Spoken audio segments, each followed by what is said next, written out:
اللہ سبحانہ تعالیٰ سے دعا ہے کہ اللہ تعالیٰ ہمیں بھی ان ساری مشقتوں کے بعد اپنی ان راحتوں کے گھر میں بسائے۔ ابن عباس کہتے ہیں فی کبد سے مراد ہے انسان کا پیٹ میں حمل کی صورت میں رہنا، وہ ماں کے لیے کتنی مشقت کا باعث ہوتا ہے، اس کا دودھ پینا بچے کے لیے بھی مشقت، ماں کے لیے بھی مشقت، پھر دودھ چھڑانا، پھر دانتوں کا اگنا، ٹیتھنگ پیریڈ،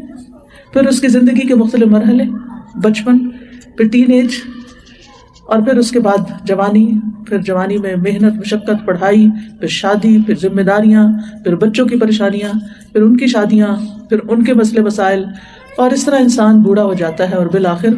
بہت سی بیماریوں کا شکار ہو کر دنیا سے رخصت ہو جاتا ہے۔ تو دیکھا جائے تو ہر انسان کی زندگی میں یہ مرحلے ضرور آتے ہیں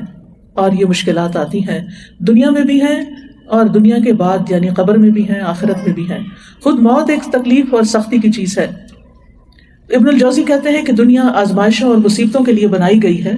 سمجھدار شخص کو چاہیے کہ اپنے نفس کو صبر پر آمادہ کرے، یعنی اپنے آپ کو صبر کا عادی بنائے،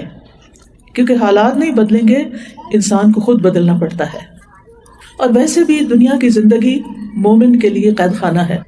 مومن کے لیے دنیا کی زندگی قید خانہ ہے۔ خوشحالی کا گھر جنت ہے، آخرت ہے۔ وہاں جا کر اہل ایمان جب جنت میں پہنچیں گے تو کیا کہیں گے؟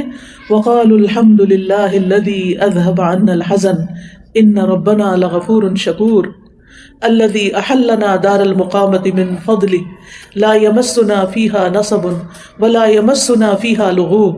اور وہ کہیں گے اس اللہ کا شکر ہے جس نے ہم سے غم دور کر دیا، یعنی اصل میں غم تو وہاں جا کر ہی دور ہوگا، جنت میں داخل ہو کر پہلا ہی قدم انسان رکھے گا تو اس کو سارے غم بھول جائیں گے،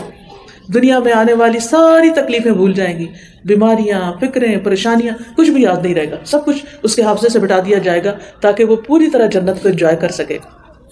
تو وہ کہیں گے یقیناً ہمارا رب بخشنے والا قدردان ہے جس نے اپنے فضل سے ہمیں ابدی قیام گاہ میں لا اتارا، جہاں ہمیں نہ مشقت اٹھانی پڑتی ہے اور نہ تھکاوٹ لاحق ہوتی ہے۔ جنت میں کوئی تکلیف نہیں، کوئی مشقت نہیں، محنت نہیں، اور جنت میں کوئی تھکاوٹ نام کی چیز ہی نہیں۔ جنت کا ایک چکر دنیا کی ساری فکریں ختم کر دے گا، لہذا ہم سب کو صبر کے ساتھ یہ وقت گزارنا چاہیے۔